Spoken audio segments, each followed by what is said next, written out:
Day 2 in Perth would start with a 6-over resistance from Nathan Lyon and Brendan Doggett, managing to add 9 runs to the score before Lyon was dismissed. England would start their innings with Mitchell Starc taking Zach Crawley in the first over yet again with a sensational caught and bowl that needed to be checked by the umpires. England would lose a wicket and would put on 64 runs before Boland dismissed Duckett, then Pope and Brook in his next over. Starc bowled Root out for 8 in his next over and England looking shot. Starc took Stokes for 2, putting the score at 6 for 92. Atkinson and Smith would fight back before a controversial and lengthy review saw Jamie Smith given out of Doggett's bowling. Atkinson and Carse would put up a 50 partnership before Doggett struck to remove Carse after a run and ball 20.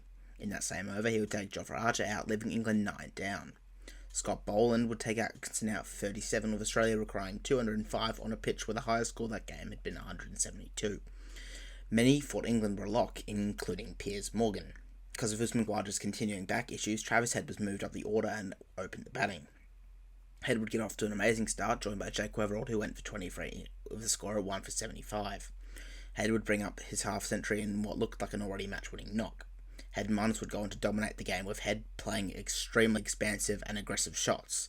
Head ended up scoring the equal 6th fastest Test century of all time and the equal 3rd fastest Ashes ton of all time, with 69 balls faced.